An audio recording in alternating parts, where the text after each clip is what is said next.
വിജയ, ഞാനേ കരുനാഗപ്പള്ളിക്ക് പോവാ. ഇന്നലെ പറഞ്ഞായിരുന്നല്ലോ.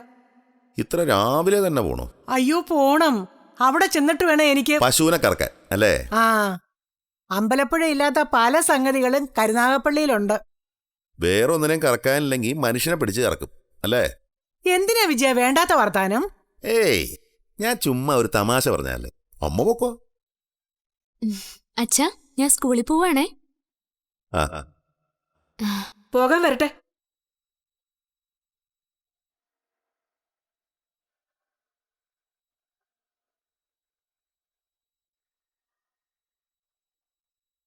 എടി, നീ അങ്ങനെ ഒന്നും കാണാത്ത പോലെ സ്കൂളിലോട്ട് പോയാ എങ്ങനെ ഇവിടുത്തെ കാര്യങ്ങള്? ഇവിടെ എന്താടി രത്നമ്മേ? അപ്പുണ്ണി നോക്കാൻ ആരാ ഉള്ളത്? അമ്മ പോവല്ലേ? ഓ, അതാണോ പ്രശ്നം? അത് പ്രശ്നമല്ലേ? ഞാനും വിജയേട്ടനും കൂടി പോയി കഴിഞ്ഞാൽ ഇവിടെ ആരുണ്ട്? ആ, അത് ശരിയല്ലേ വിജയ? അപ്പുണ്ണിക്ക് വയ്യാതെ കിടക്കുമല്ലേ? നിങ്ങൾ പോവാൻ ഇറങ്ങിയതല്ലേ, പോയാട്ടെ. ഏ? ഇവിടത്തെ കാര്യം ഞങ്ങൾ എങ്ങനെയും പരിഹരിച്ചോളാം. ജാനി, നിന്നോട് പറഞ്ഞത് കേട്ടില്ലേ? ബാഗ് എവിടെയെങ്ങാനും കൊണ്ടിട്ട് ചെന്ന് യൂണിഫോം അഴിച്ചു വെക്ക്. ജാനിമോളെ, നീ സ്കൂളിൽ പോ. വിജയേട്ടാ, അപ്പുണ്ണിയെ നോക്കാൻ ഞാൻ എൻ്റെ അമ്മയോട് വരാൻ പറഞ്ഞിട്ടുണ്ട്. എന്താ പോരെ?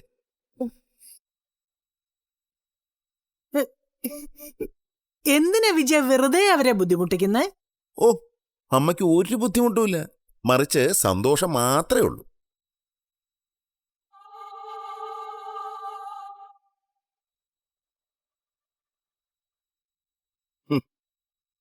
എടീ, നിന്റെ അമ്മയുടെ അഭ്യാസമൊക്കെ എനിക്കറിയരുതോ? എങ്ങനെയും ജാനിയുടെ പഠിത്തം നിർത്തണം. അതിന് രാവിലെ കച്ചകെട്ടി ഇറങ്ങിയതാ. അസൂയയും കുശുമ്പും ഏഷണിയൊക്കെ മനസ്സിലുള്ളത് പോരാഞ്ഞ് ദേ ബാഗിൽ കെട്ടി ചുമന്നുകൊണ്ട് കിടക്ക.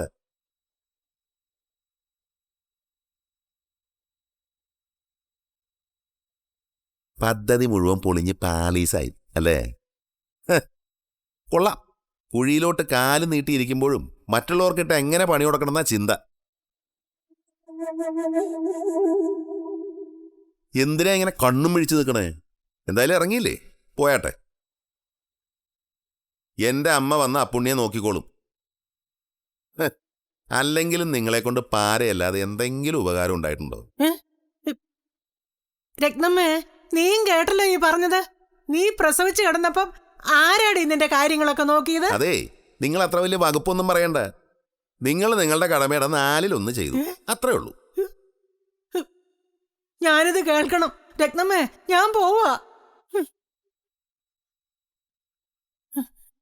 എന്നാലും അമ്പലപ്പുഴയെന്ന് വസുമതി വരുന്ന കാര്യം എന്നോടൊരു വാക്ക് പറയായിരുന്നു.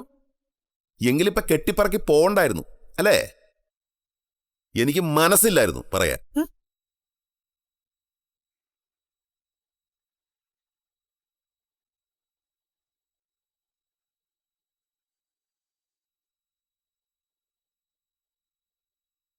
നീ എന്തിനാ ഇങ്ങനെ നിൽക്കുന്നേ? ഒരു ദിവസമെങ്കിലും നേരത്തെ സ്കൂളിൽ പോടി.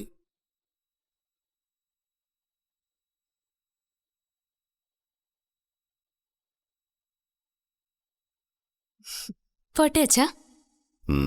ശരി.